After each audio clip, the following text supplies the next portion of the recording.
Ayn Rand Republicans. I'm not sure if you ever heard that term before, but they get it. They call themselves Randians because they read this book called Atlas Shrugged by Ayn Rand, who was all about the company man and the corporate good and these evil takers that are always trying to, get their entitlements and they hate them so much and they believe this Ayn Rand fiction. It's a story of fiction. It's a work of fiction.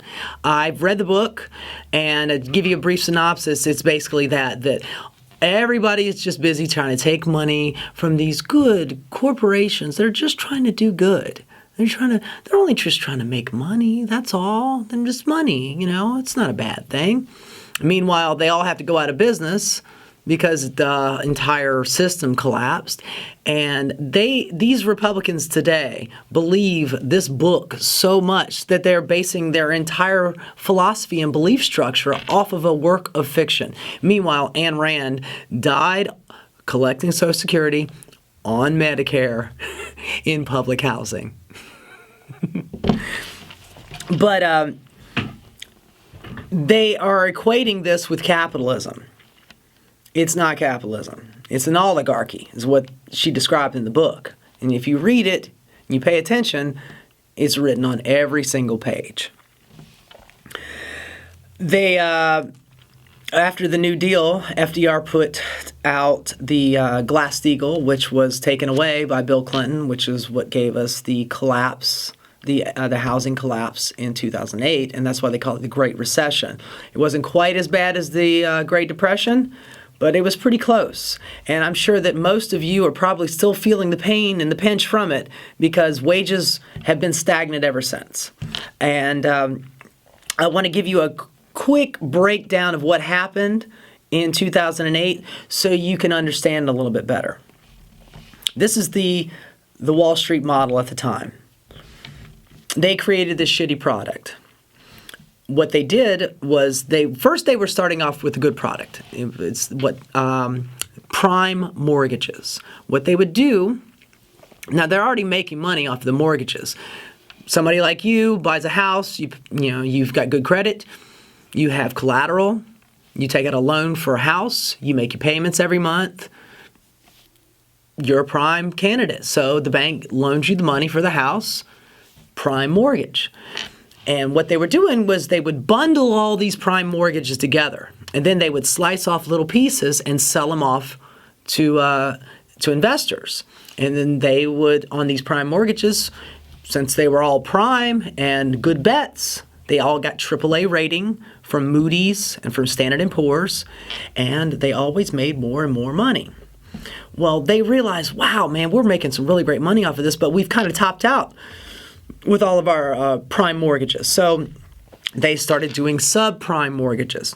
A subprime mortgage is they're loaning money, banks are loaning money to people who do not have collateral, who do not have good credit, who do not have the propensity to pay their bills on time. Normally a bank would look at you and say, I'm sorry, you don't have the collateral, we can't give you the money. And that's just the way it is. But at that point, during the early 2000s, they said, you know what, we could make some money off of this, at least for a time being.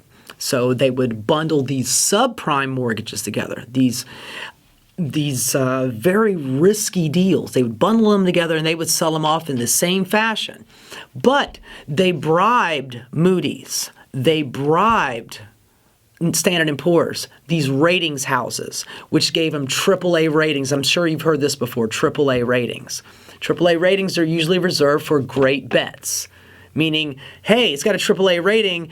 I'm sure that my investment is always going to be making a little bit more and a little bit more money. But these are subprime mortgages, but yet they got Moody's and Standard & Poor's to give them AAA ratings anyway. So now they're bundling together these shitty products, selling them off. They know they're going to fail. The Wall Street model, they know they're going to fail. So they use this algorithm. And I don't want to get too in-depth into this algorithm because even I don't understand it. But the whole idea behind it is that they are running the same deal with the subprimes as they had done with the prime mortgages. but they know they're going to fail. So they bet against them. The Wall Street types bet against them, knowing that they're going to fail. You don't know, as the investor, the one that bought this little piece, you don't know that it's going to fail because it's got a good rating. But they know it's going to fail, so they bet against it. So it'll collapse. Once it collapses, they make money going in with the payments from these subprime mortgages. And then when they collapse, they make money going out because they bet against them. They bet knowing that they were going to fail. So they made money coming and going.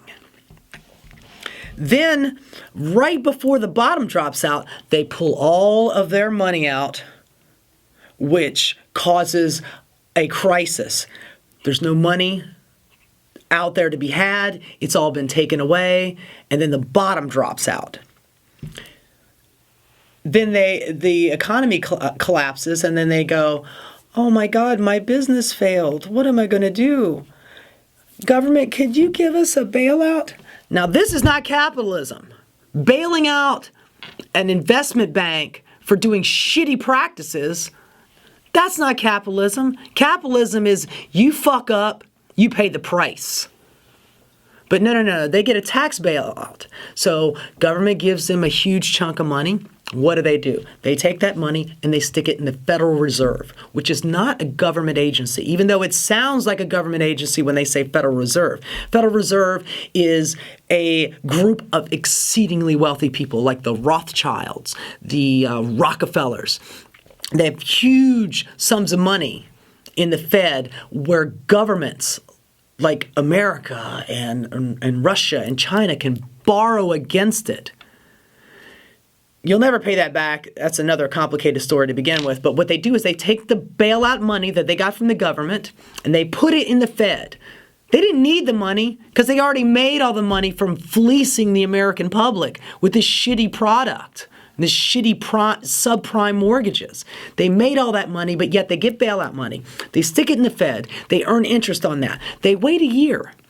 Then they take that money out, pay back the loan that they got from the taxpayer bailout. They keep the interest that they made. So they made money on selling the product. They made money on betting against it. They made interest money on the bailout. And then the bottom drops out. And here you are. Either you lost your job or you still have your job, but you're working twice the amount of hours for the same or maybe even less pay. There is still a huge percentage of this country that has still not made that money back. They're still grasping at straws. Their wages are still stagnant, and they're not going anywhere. Certainly not going anywhere anytime soon. So, with all of that money, they walk away with a pot of gold. And all of these huge Wall Street executives get paid enormous bonuses. You remember that? It was like in 2009, 2010.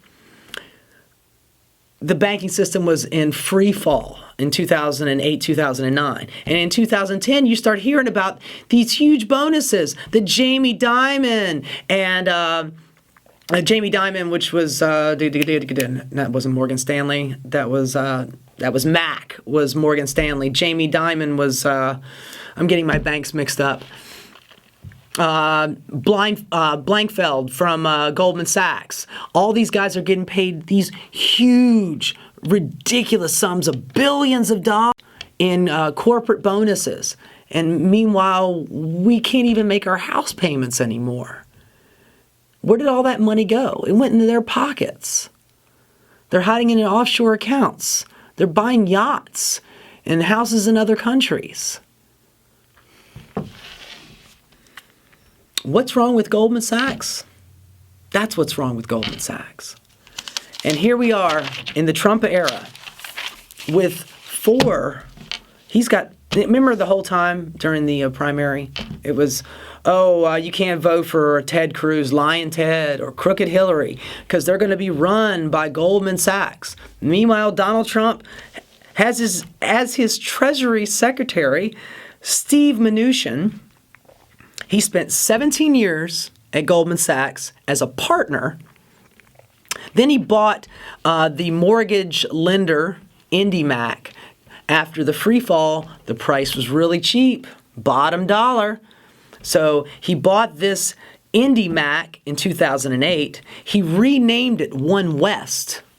And it became instead of a mortgage lending company, it became a foreclosure business. And he started foreclosing on all these houses. There's actually one story that they kept spouting over and over again, where a woman had a discrepancy of, like a couple of dollar discrepancy, and they foreclosed on her house. This 90-year-old woman, she's out on the street now because of a $2 clerical error. They were looking for places where they could basically just fuck people over, take their houses, and take their money. This is Steve Mnuchin, and now he's our Treasury Secretary. He ended up selling off One West after he made all the money to Citigroup for about $3.4 billion. And Steve Mnuchin's net worth is about $500 million. So he's worth about $500 million, just him. Then we go to Gary Kahn. He is the new White House National Economic Council chair. He was second in command at Goldman Sachs, second only to Lloyd Blankfein. That was he was the CEO of Goldman Sachs at the time. And now, as the Economic Council chair under Donald Trump, he's going to be picking the new heads for the SEC. That's the Stock Exchange Commission. So he's going to be picking people that are going to be just as corrupt, if not more corrupt than him. And he gets to work on tax reform, which means he's going to give big, huge tax breaks to these people. Fantastic. Awesome. Not only am I going to allow you to make all the money, but I'm not going to make you pay any taxes. Come on, man. You're my buddy. We love this revolving door. You work in the private sector, you work in the public sector. You work in the private sector, you work in the public sector. Either way, you're either making laws to make you money or you're making money.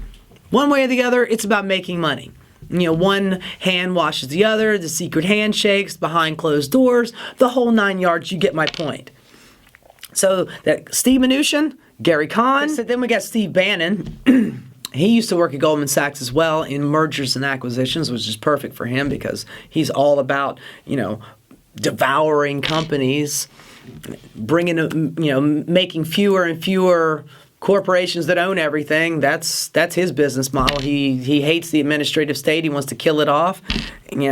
So there's another Goldman Sachs employee, and then there's the fourth one is Anthony Scaramucci, nicknamed the Mooch. Go figure. He used to be a business liaison officer at Goldman Sachs. And he hates the rules on brokers. So recently, one of the things that Obama did put in place, which was the good thing, was that Wall Street brokers had to have their investors' best interest at heart. But, only 2 months out of office, out of Obama being out of office, and 2 months Trump being in office, we're changing those rules around. And it's back to everybody for themselves, investors be damned. Stockbrokers, you can do anything that you want to. This is America. You don't have to have your customers' best interest in heart. Fuck them. How are you going to make money if you actually have to give a shit about somebody else?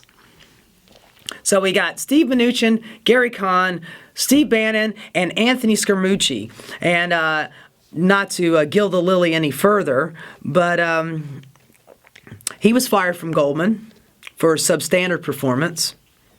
I apologize. Bannon was not fired. It was Anthony Scaramucci. Bannon just quit. But Scaramucci was fired for substandard performances, and then he bought this investment bank called Skybridge back in the early aughts, and then he sold it He bought it back in 2005. And then recently in 2014, after making a shitload of money, he sold it to a Chinese billionaire, this guy named Cheng Fang, for $100 million.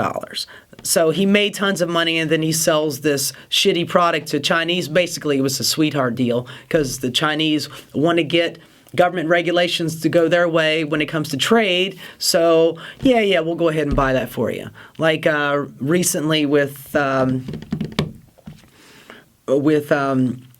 Kushner, he just sold, and I can't make this number up, 666 Fifth Avenue. He just sold it to a Chinese billionaire for $4 billion. One building, $4 billion. The most expensive property ever sold in Manhattan. He just recently did that. It's not worth $4 billion, but China wants better trade deals. So they're going to butter up Trump and Kushner to get those deals done, and they're going to give it to him. So I ask again, what's wrong with Goldman Sachs? This is what's wrong with Goldman Sachs. Hey, this is Antoinette from Transistor Rodeo. If you like what you saw here, please subscribe for more videos and content, and you can follow me on Twitter at Transistor Rodeo.